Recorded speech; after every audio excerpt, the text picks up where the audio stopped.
Hey guys, how's it going? My name's Jack Saunders and I want to discuss Beef Plan 2018 to 2025 with you today. I'm from Laois in Ireland. We have beef cattle here. We kill Angus and Hereford heifers mainly. And I was at a meeting last night for the Beef Plan 2018 to 2025 run by Eamon. And at the meeting they were outlining what the Beef Plan is and what their plans were. And some of it I feel is very good, and some of it I feel needs improvement. And I just said I'd go through it today and share my views on it, really. They say that they want to... They outlined, when you go in anyway, you get this piece of paper. And it's a few of the actions that they want to take is on them. The skip numbers, they go from 27 to 35, so you don't know what 38 of them are, things like that. But... I didn't like that straight away before we got to listen to the talk. They want you to put your name down, your number, your herd number, and pay the tenner for donate the tenner for whatever fees that they may incur for renting halls and things. I thought this was fair enough, but I didn't like the fact that they wanted it before you heard anything about the beef plan. They wanted you to do it straight away, with no information at all, other than what you could read online, which most people didn't. Talking to farmers afterwards, most people didn't know what it was until they came, and that's why they came, and they felt like they shouldn't have signed up without knowing what they were signing up to. But anyway, I'm going to go through it here now. The main aim of this is to get 40,000 farmers to sign up. They claimed last night that there was 80,000 suckler farmers in the country, and that's where they came with 40,000. They want to get half of the cattle under their control, so that when they push a button, that half of the flow of cattle to the factory is going to stop, which in theory is a very good plan, because if the factories don't have cattle, half of their employees are being paid for doing nothing because, you know, they're not killing cattle. Now we can argue again this with the cattle feedlots, that they could just kill their own feedlots, but they will run out of supplies in their feedlots too. Like, they're having an endless amount of supplies. But three of the points here in phase 1, which is going on now, is A, not to send any cattle to any factory on a certain day at a few hours notice. That's the first one. Not to send cattle to a particular factory at short notice. And not to send cattle below a set price to any factory. There are three things that they can text the farmers that are members and demand them to do. That's what they want. That's the idea. So if we go into it a bit further in depth, it's on the back of the sheet here. You get one of these when you go to the meeting. The first thing is that farmers get paid a fair price for the fifth quarter. Now, the fifth quarter is the eyes and the offal and things like that, and the tongue and what have you. And currently farmers aren't being paid for this. So I think this is very good. This is a very good point. The factories are making a profit out of it. Farmers are producing it, so maybe we do deserve our share of it. You know, it's not waste. It might have been waste one time, it's not anymore. So in some places, offal is demanding a very high price, and factories are capitalising on that, and we're not seeing any returns for it. The second point on the sheet, I'm not too convinced by, to be honest. It reads, the maximum weights allowed before cuts for steers and bulls to take efficiency into account and to be at an acceptable level, allowing the farmer to maximise the potential of suckler bred animal. They should not drop below 440 kgs for an under 16 month bulls and steers, and 450 kgs for an under 24 month bulls. So they're saying that any animal that kills under 440 kilos under 16 months as a bull, presumably, and steers, it says there, yeah, and steers, so a steer up to 30 months. If they kill under 440 kilos, that they're not penalised cents per kilo wise. Now, fair enough, a lot of people who think that this is a fair point, that all the meat is meat and you just have more of it, etc.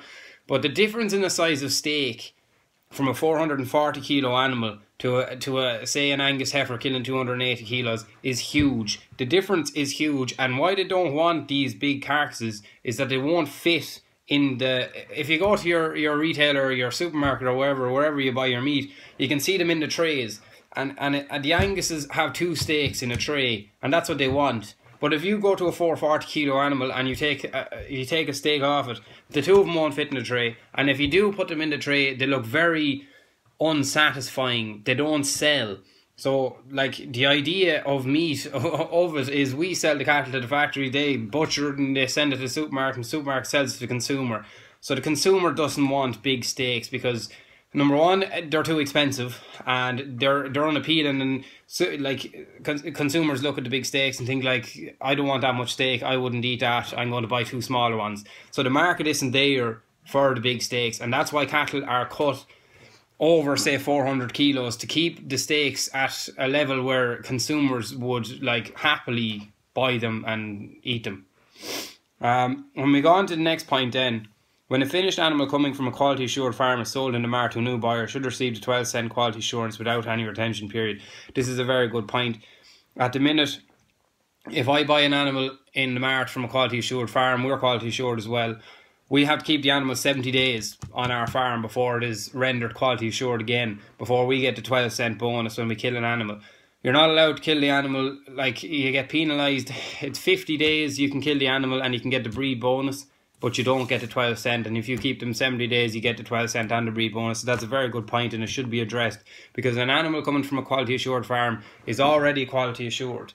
So if they're already quality assured, when they come to our farm you think they should be quality assured, and then if they go to the factory they should be quality assured, but no, if they move it's a 70-day period, which isn't very good. Like, it doesn't make sense. It just does not make sense.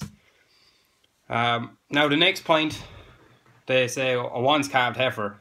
That a once calved heifer under 40 months receives a price no more than 10 cents behind the heifer base price.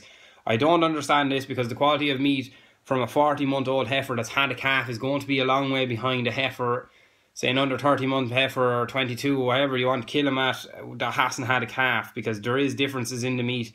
10 cents behind. I think this is just going to increase the amount of cattle available to the factories, which overall will decrease the price, because instead of that heifer being killed under 30 months like she normally would, she now has calves, so now there's an extra calf in the country and the heifer is being killed anyway. So all them animals are multiplying, and then there's just going to be more of a supply than there already is. And a lot of the talk last night was about oversupply to the factories that we need to cut down. So I think that's kind of working against itself there.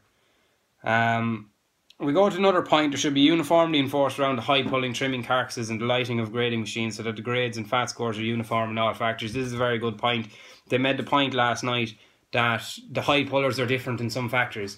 And they were saying that when the hide puller is hooked onto the carcass, there's two men either side and they're cutting down the sides of the carcass. And if one man gets ahead of the other man, the backbone can break, and that causes the meat to sag. So when your carcass is then hanging up, and the grading machine is grading it, an animal that would have been a ewe is now sagging, and the grader picks it up as an R.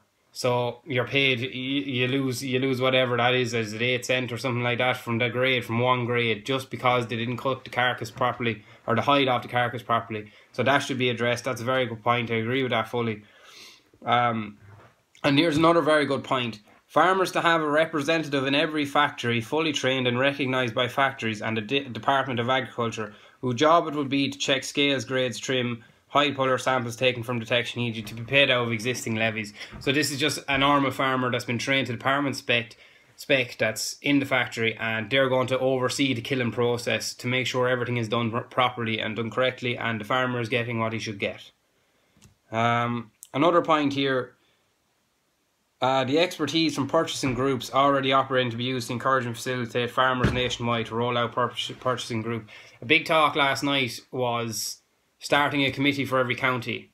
So a purchasing group for Laois. So every farmer in Laois that's part of the beef plan is in the one purchasing group. So it has huge buying power. So if we go buy electricity from a company, or go buy fertilizer or meal, we'd be very competitive, because there are so many of us, our order would be so big.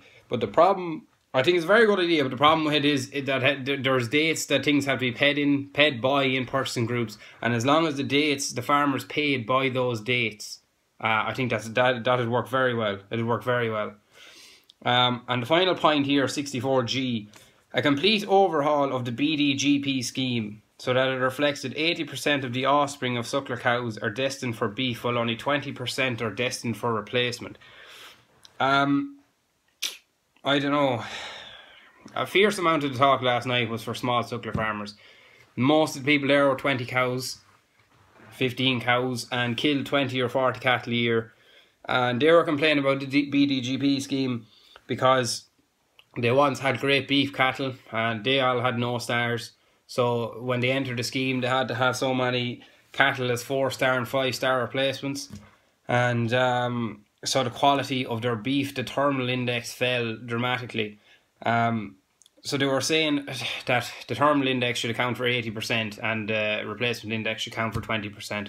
There was no one really went into depth on this, but I don't know if I agree, because they were saying, they were blaming the IFA for bringing it in, and they were saying 5 IFA members sat down and they went through the grading and they decided that this was the best scheme for the suckler cow, and this is how we're going to improve efficiency in the suckler cow herd, because the calving interval was over 412 days or something on average, and you want one every 365. But there was fierce upset over this, and my comment on it is that the scheme was always on a voluntary basis. No one forced anyone to go into BDGP, to the best of my knowledge. There was a €40 subsidy for each cow, and that's why most people went in, and they felt like they could improve their herd. But like, it was voluntary, and I put to the farmers that if they had stayed out of the scheme, like, we were in suckler cows at the time, but if they had stayed out of the scheme and instead breeding their beef animals, instead breeding their high quality animals, that they would have made more than the €40 per suckler cow, and they still would have maintained their good herd. So I don't blame the BDGP scheme. That was completely by choice. I don't blame AI companies, because they're only trying to serve the market that's there. They decided to bring in the young bulls and test them and sell the most marketable ones, which any company would do. It was up to the farmers to buy the semen. So I don't know, that needs, I think it needs a lot of work to be the BDGP scheme. It's nowhere near the dairy side for genomics. But I think I'll just leave it there on that one. But talking around anyway, and there was a few farmers speaking at it that just stood up like and had their word. But there was a lot of resentment for dairy farmers, and a lot of resentment for dairy bred stock. Everyone was like, one farmer said he should be getting more. He should be getting 45 cent a kilo more for his cattle than a normal suckler man, because his cattle were the best in leash. Well, fair enough. Everyone, he's entitled to this opinion. They probably are, right? I'm not saying anything against it. They're probably great cattle. But my issue is, the meat is meat. And, you know, there's been a lot of trials done, and it is a marketing ploy too, but Angus meat is apparently the nicest meat, and this man had Charlies, and several other men had Charlies too, and they were saying that their cattle should be getting a lot more for them. Fair enough, they might have more steaks, etc. But, and he was also big on the weights. He wanted the weights to go up to 500 kilos or something like this, and so he'd have big massive Charlie steaks and they'd be getting 45 cent a kilo more than them. But that's just his own story, and I don't think he didn't take the wider view in. There's 1.1 million dairy calves, I think, every year, and there's 600,000 suckler calves, and you know, they all resented the dairy calves. They said we should be exporting more. We shouldn't be keeping as many calves in the country. We shouldn't be rearing our calves. They should be going to Spain and the Netherlands. If they're 45 kilos, they go to the Netherlands. If they're 50 to 60 kilos, they should be going to Spain. They'd be good Frisians. They don't want jerseys. No country wants jerseys, so that's fair enough. That's on the dairy farmers. That's a problem for a different day altogether. But there was a lot of small suckler farmers there. There was no large farmers, which is a concern.